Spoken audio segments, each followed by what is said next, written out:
सबको इसके मालूमात हैं कि मिर्ज़ा ग़ुलाम अहमद क़ादियानी की पूरी असलियत का पता है सबको? अजी कहाँ साहब, मैं आपको क्या बताऊँ। मैं एक ऐसा अहमदी हूँ जो मुझे मालूम है, जितना मुझे मालूम है इतना सबको नहीं मालूम। सबको अपनी रोज़ी रोटी का धंधा लगा हुआ है, खाना पीने का वक्त नहीं निकलता, नौकरी के प्रॉब्लम, वीज़े का प्रॉब्लम, आपको तो मालूम है। ऊपर से जमात अहमदिया हमारे पास जो है, सबको इतना डिटेल अगर मालूम हो जाए, सब लोग तहक़ीक़ करने लगें तो जमात तो टूट के टुकड़े हो जाएगी, आपको मालूम है। लेकिन होता यह है कि तहक़ीक़ किसी के बाप ने की थी, किसी के दादा ने की थी, अब बच्चे कहाँ करेंगे। वो तो जो बाप माने बच्चे भी मानते हैं, वैसे सिलसिला चल रहा है।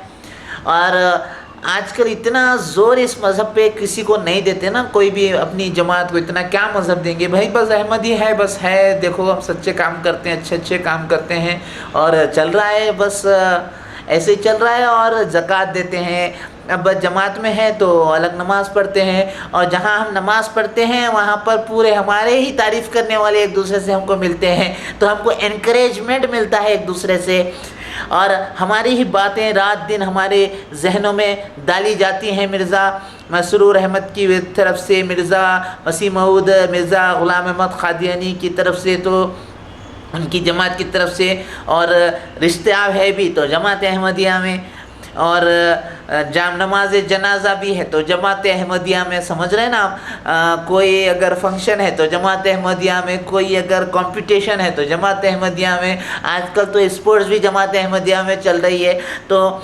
एम्प्लॉयमेंट्स भी है तो तकरीबन जमात अहमदिया में ही हो रही है। तो लिहाजा हम लोग इसमें इतना बुरा फंसे हुए हैं कि हमें दुनिया बाहर की जो है बिल्कुल, भले समंदर हो, हमें समंदर नहीं बल्कि हमें कुआं ही हमारा हमको समंदर लगता है जी।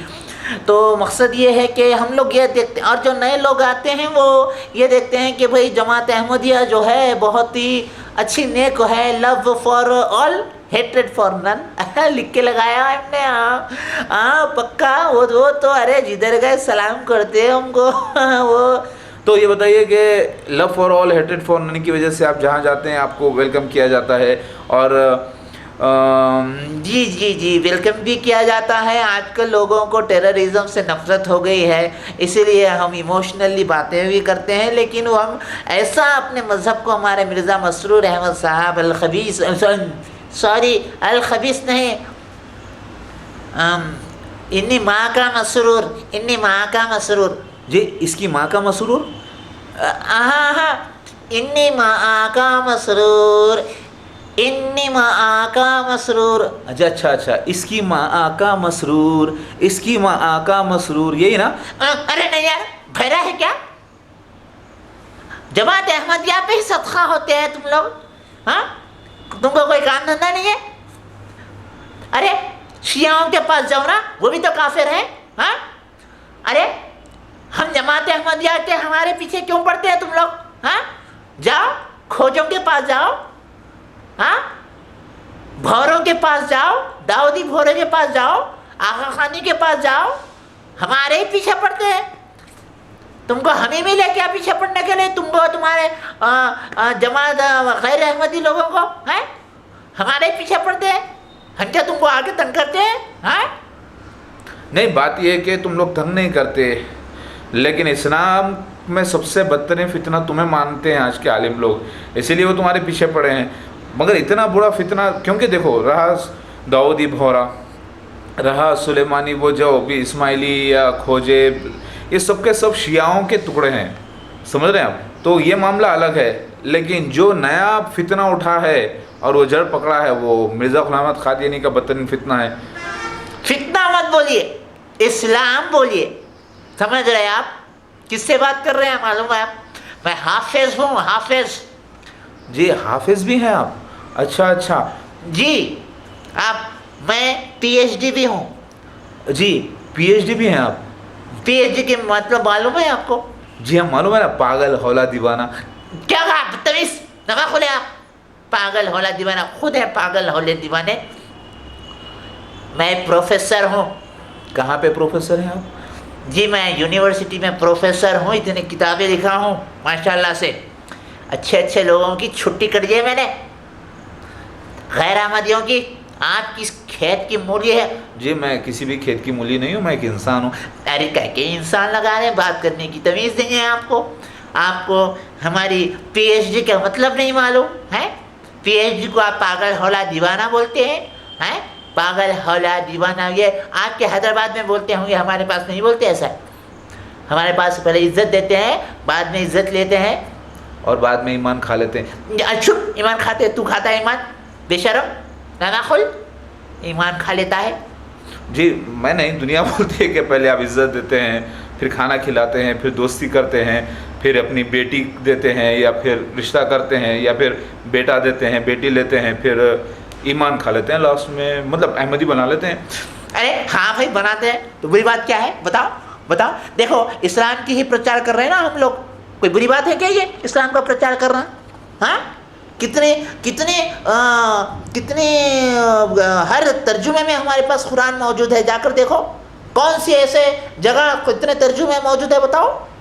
आप वो तो देखते नहीं, वहाँ खाना खा के अहमदिया के पीछे पड़े रहते हैं। अरे पीछे क्यों पड़ते हैं? खाना हजम नहीं होता क्या हमारा नाम लेने तक तुमको लोगों? हाँ जी खाना भी हजम होता है, हजम होने के बाद अक्ल काम करती है और ईमान जाग जाता है और फिर तुम्हारे पीछे लग जाते हैं, तो बुरी बात है क्या इसमें? अरे बहुत बड़ी बात है भाई, किसी भी मज़हब के बारे में बुरा नहीं बोलना चाहिए। आपका मज़हब जो है दीन का मामला है, इस्लाम का, ये इंटरनेशनल इशू है, इसके अंदर जो है अपनी मर्ज़ी नहीं चलेगी, समझ रहे हैं ना आप? कुरान और हदीस के मुताबिक काम कर। अच्छा ये बताइए मेरे भाई, ये बताइए, बुरा मत मानिए, पीएचडी सॉरी। हाँ पीएचडी नहीं, डॉक्टर बोलो, डॉक्टर। पीएचडी को डॉक्टर 8 की डिग्री करे, हम डॉक्टर बोलो, डॉक्टर। जी डाकू, जाहिर है सर, डाकू बोलता है हमको? नहीं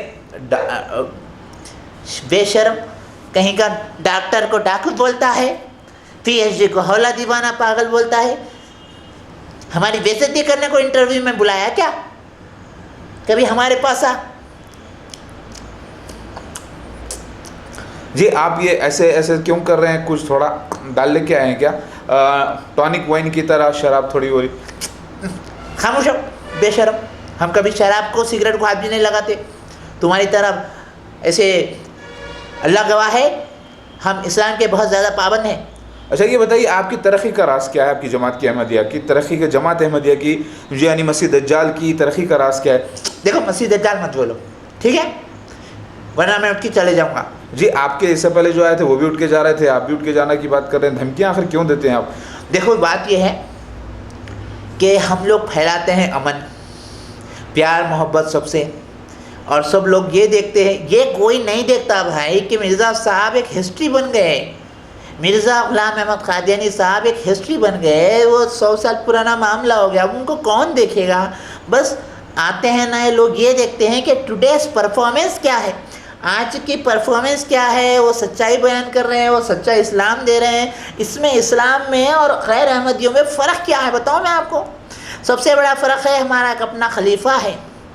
दूसरा फ़र्क ये है कि हमारा एक खलीफा बोलता है तो पूरी जमात सुनती है, उसी को पाबंदी से चलती है। क़ुरबानी का तरीक़ा ले लो, एकदम सुन्नत के मुताबिक है। शादी का तरीक़ा ले लो, एकदम सुन्नत के मुताबिक है। इतना आला सुन्नत की पैरवी करते हैं जमात अहमदिया के लोग कि जब इस जमात के बारे में दूसरे गैर अहमदी लोग बुरा बोलते हैं ना, बुरा, तब हमारी ही जमात के लोग उनके ख़िलाफ़ हो जाते हैं और कहते हैं कि तुम लोग बुरे हो और हम लोग सच्चे हैं। और रहा मिर्ज़ा ग़ुलाम अहमद क़ादियानी ने महदी अलैहिस्सलाम, मऊद अलैहिस्सलाम होने का दावा किया है, लिहाजा अगर ये झूठे होते नौज़ुबिल्लाह तो इनकी जगह कोई दूसरा आया होता कि नहीं होता? जी मैं आ गया ना वक्त पे। अरे चुप, तू अपने आईने में सूरत देखा, नामा खुल, अपने आप को महदी अलैहिस्सलाम बुला रहे, तू तो धूल भी नहीं है महदी अलैहिस्सलाम की आए। तो क्या मिर्ज़ा ग़ुलाम अहमद क़ादियानी क्या मेरे से खूबसूरत थे, मेरे से नौजवान थे और मेरे से ज़्यादा ज़हीन थे क्या वो? आपके काला कबूतर, सॉरी काला कबूतर, काला कबूतर वबूतर मत बोल, तमीज़ से बात कर। मिर्ज़ा साहब बोल। जी मिर्ज़ा साहब। क्या कहा? क्या कहा? जी मिर्ज़ा साहब, मिर्ज़ा सांप, सांप। हाँ वही मिर्ज़ा साहब बोलना। बहरा है बूढ़ा। क्या कहा आपने? जी आप बहुत भारी भरकम है जी। हाँ वो तो मैं जवानी में फुटबॉलर था ना। बहुत ज़बरदस्त लातें पड़ी शायद। क्या कहा? जी बहुत ज़्यादा गोल करे होंगे, तो वही कहा ना आपने। जी जी मैं सुन लिया। Thank you. Next session continue करें।